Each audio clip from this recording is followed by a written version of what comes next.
Hi, everyone. My name is Daniela. I work as strategy and operations manager at Google. Before Google, I was at McKinsey, and before McKinsey, I worked at a private equity. I will be the interviewee. Excellent. And everyone, I'm Ben Wilson. I'm currently a director with Alvarez and Marsal and previously worked at EY Parthenon. I will be the interviewer. Daniela, are you ready to go? Ready to go, Ben. Let's do it. Excellent. We have a great case today, and I'm a little biased because I actually happen to be a Scottish lord. That's a fun fact about myself. So let's jump in. Visit Scotland is currently a Scottish government agency in charge of promoting tourism to Scotland. They are seeking assistance to revitalize its tourism industry, which has not fully come back since the COVID-19 pandemic a few years back. With international travel restrictions lifted and people eager to travel again, Scotland aims to position itself as a top destination of tourists. Visit Scotland wants to understand how to best attract visitors, leveraging Scotland's unique cultural and natural assets. They have approached our consulting firm to develop a strategic plan to boost tourism numbers and ultimately generate economic growth. How should Scotland position itself to stand out in a competitive global tourism market, and what initiatives should be prioritized? Perfect, Ben. This looks like a great case. Never been to Scotland, but seems to be a really nice place with like a lot of natural beauty. So just to recap here, our client is Visit Scotland, and they want us to understand how should Scotland position itself to stand out in a competitive global tourism market, and what initiatives they should prioritize. Is that correct? You got it. Perfect. Okay. Before I jump to my framework, I wanted to ask you some clarifying questions. First, do our client has any goal or like expected targets of number of tourists that they want to achieve, and also an expected timelines that we should be aware of? Yeah. So, kind of hit on the goal piece first, and that's a fantastic question. So, visitors last year were down 20% off of pre-pandemic highs. So, while this lagging rebound matches the performance in the rest of the UK and even the EU, Visit Scotland is hoping to boost visitor numbers to match pre-pandemic levels in the next 3 years. So, separately, they are benchmarking tourism in the UK and Europe, and at the very least, want Scotland's recovery to outpace other countries in the region. Okay, perfect. So that sounds that they probably want to grow at least 20% to go back to the pre-pandemic level. You Do got we it. have any data of like what was the number in terms of like number of tourists pre-pandemic and as of now? Yeah. So, kind of historical performance. So, prior to COVID-19, Scotland saw a peak of about 14 million visitors in 2018. The most significant sources of that, and so, as of Q2 2023, though, Scotland is receiving approximately 11 million tourists annually. So, kind of like that difference between the 14 and 11 has really been what they've seen thus far. Okay, so they used to have 14 million visits annually, and now they have around 11 million annually as of Q2 of 2023. So You it would be got a it. 3 million decline that they're experiencing. Exactly. Perfect. Another additional question, do we know like any like what are the revenue from these tourists? I would imagine probably it's like hotels, transportation, but did the client share any insights related to that? Yeah, great question. So the most significant sources of revenue included hotel stays, so with top attractions being kind of historical sites, so Edinburgh Castle, Stirling Castle. They also have natural attractions, so like Loch Lomond or Loch Ness, cultural festivities like the Edinburgh Fringe Festival. So tourists from North America and Europe constituted also the largest visitor segment of those revenue segments. Okay, perfect. So top revenue comes from hotel attractions, natural beauty, and the top segment comes from North American and European visitors. Two final questions that I have here. Do the client has any budgets that they want to invest in order to like bump up their those initiatives? And also, do they have any like type of marketing efforts or efforts to like promote Scotland as of today? Yeah. So I'm gonna hit those in kind of two parts. So budget, absolutely spot on. So they've earmarked about 50 million in euros over the next 3 years for this initiative. And then actually they are they have some ideas for marketing efforts. So currently, the Scotland is now, I put this in quotes, campaign is the flagship marketing initiative. So it focuses on digital marketing to promote key destinations. Efforts on platforms like Instagram and YouTube have showcased Scotland's beauty and increased engagement rates by about 25%. Despite these efforts, and conversion rates to actual tourism bookings remain relatively low, though, so necessitating more targeted marketing to niche groups. Okay, that makes sense. Probably they should improve the conversion with more target marketing needs. Okay, I think this is a great context. Do you mind if I take a minute to structure my thoughts here and share with you how I would approach this initiative? Yeah, please do. Okay, so in order to understand how should Scotland position itself to stand in a competitive global tourism market, I would evaluate three things. The first would be to do a market analysis, to understand what are some of the customer segments that we need to target and that we need to address. The second would be evaluate our client strategic positioning.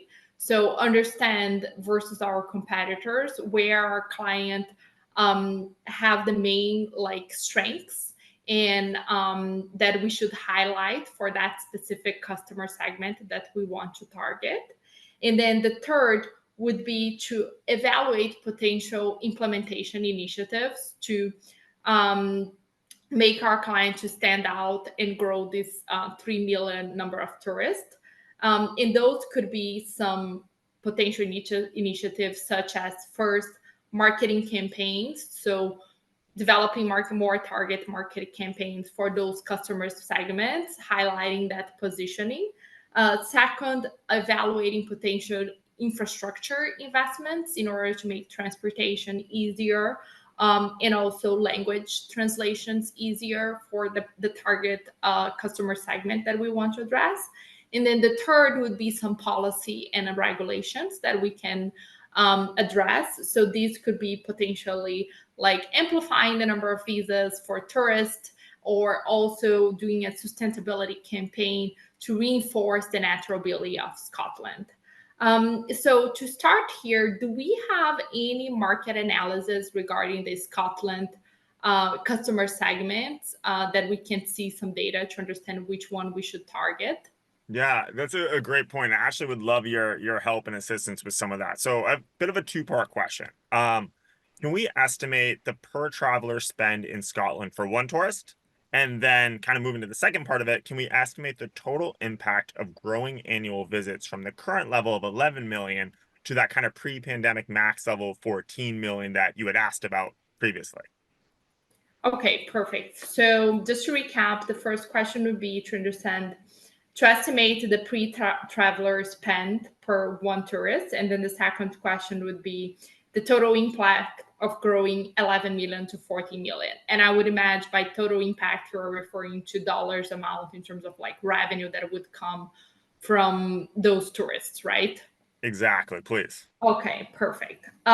So in order to calculate that, I'm going to start with the first question of estimating the per travel spend per one tourist.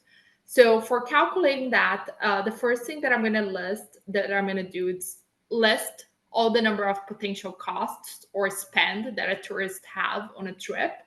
Second, estimate what would be the cost per day per tourist, and then multiply that by the average number of days that a tourist stays in Scotland. So starting with the list of the costs, I think we probably have here 5 potential costs. So the first would be probably accommodation. Second would be probably transportation.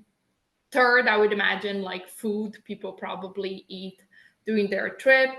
Fourth would be entertainment. You mentioned that attractions is a big revenue, so this is probably a source of revenue.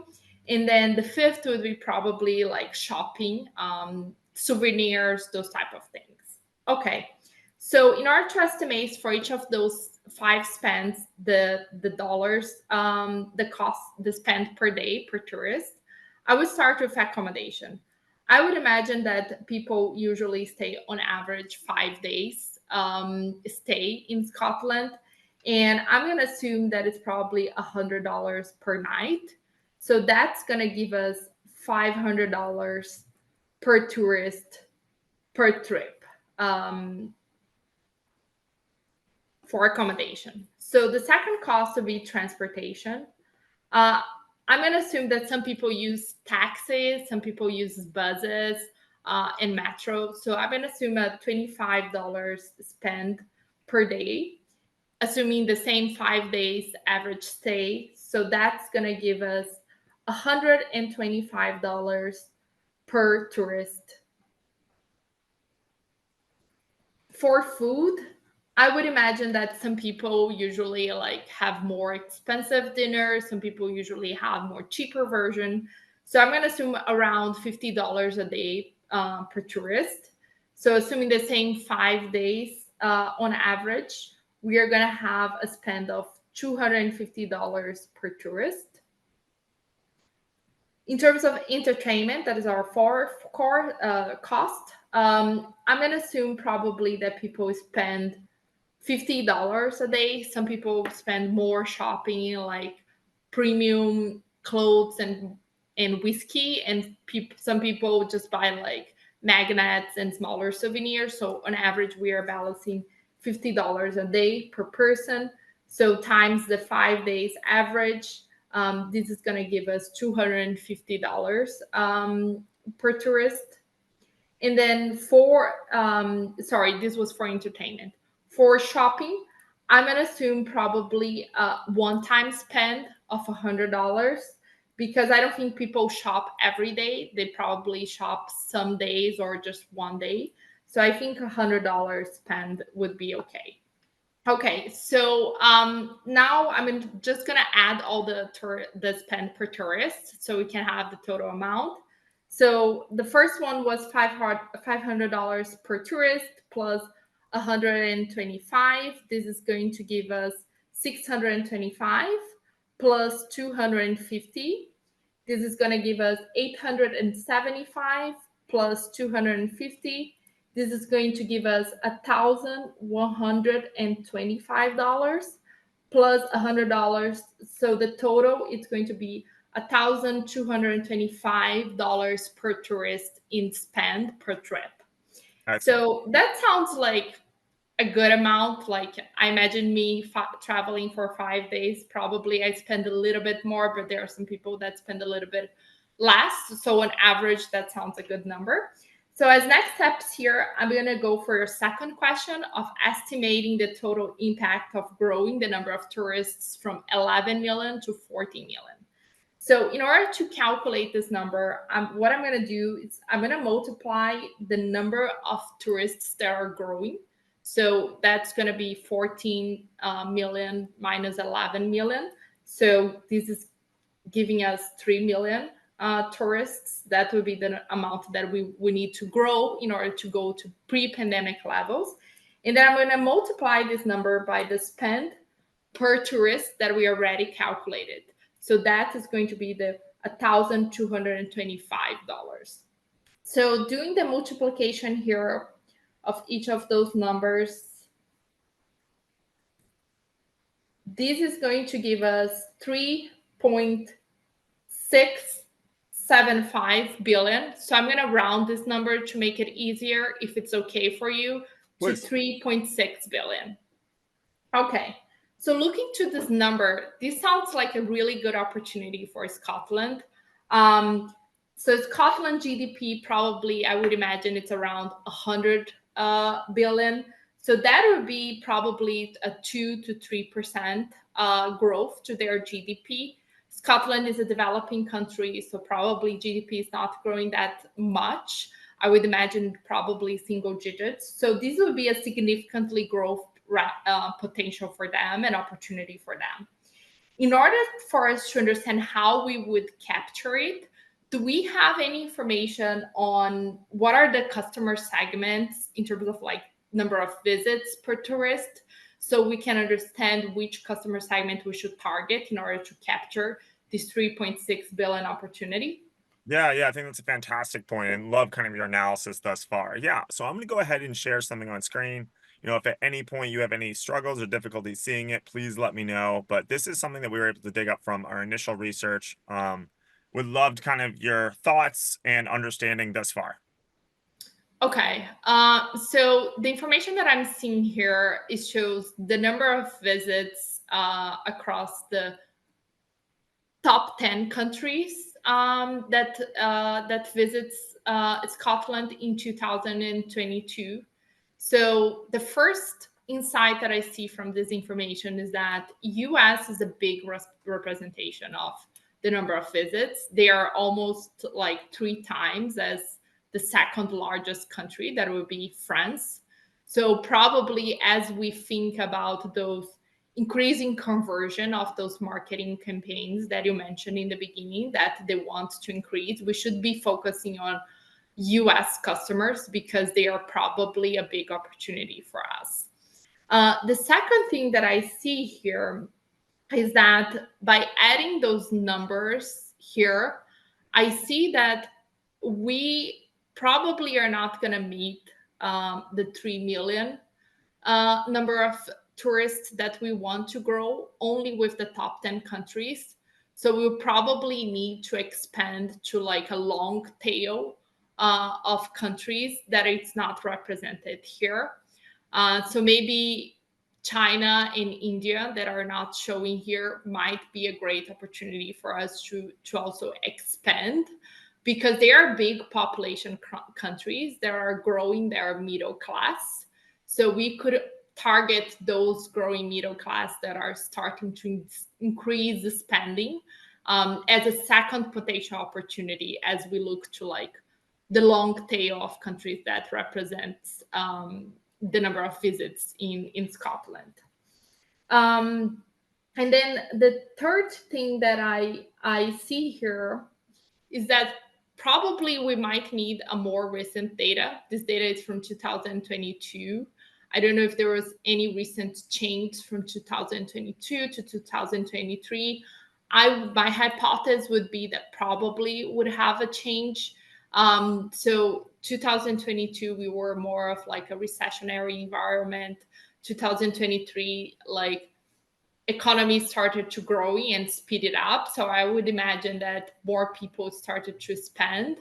So if we had any available more recent data, would be like a good opportunity for us to assess here. You made some really good points there that I want to call out. I really liked that kind of piece that, nowadays the travel might be different. You had some kind of this revenge travel in 2023, and, the data may not be fully representative of that. And I really like that point that you're bringing back to some of these Asian countries. I think you made on, the first or second point, and I actually want to double down on that. So actually, our manager was struck by the lack of Asian countries as well, specifically China. And in the top 10 visitors to Scotland, you're not really seeing them. So they've asked you to come up with some ideas how to increase visits from Chinese tourists. And how would you suggest that they could do that? Okay. Do you mind if you give me a minute just so I can structure my thoughts and then I share some ideas with you? Okay. Okay, so in order for us to increase the number of visits from Chinese tourism, I would evaluate 4 potential initiatives. So I think the first thing, in order for us to tailor our initiatives, would be to better understand the Chinese tourism. So we could run some like market research and also some customers research to understand who are those customers, like what are their age, what are the things that are their interest in when they travel, and also what are their preference. Do they prefer shopping? Do they prefer natural beauty? Do they prefer more attractions? And where they are, so which devices they usually like book their travels. Is mobile, it's in the web, it's through travel agents, or it's through booking.com. So that would be the first thing. The second thing would be to actually target some campaigns to those specific tourists. So probably most of them are using social media as a way. So increasing our presence on some of the Chinese social platforms like TikTok, Also increasing our presence in some of like search engines that are more common in China, since Google has not a big presence there. So that would be my second point. And then the third piece would be to actually invest on our infrastructure in order to receive those tourists. So we probably need to have like direct flights from China to Scotland if we don't have already. Second would be probably language support. So those, not everyone speaking English, so having Mandarin translation on the main attractions. And then the third would probably payment systems. So making sure that we accept some of the Chinese payment systems in some of the local attractions that we have in Scotland. And then the fourth point that I would do is actually review our policies to understand how we can make visa entry easier for those Chinese tourists, so they can actually like have the opportunity to visit Scotland and reduce the friction points with the tourists. Yeah, yeah. What great ideas. I really like that kind of lowering the friction point too. That seems like such an easy win that can be performed. So fantastic. Danielle, this has been really insightful. Actually, our client from Visit Scotland is en route. What would you have to say for their leadership team? Yes. So my recommendation for the leadership team would be to attract new tourists by investing in some of the potential tourist segments such as US and China, refining our marketing campaigns to be more targeted to those potential customer segments, and third, reducing some of the friction points for those tourists by investing in infrastructure and policies to make it easier for them to actually visit Scotland.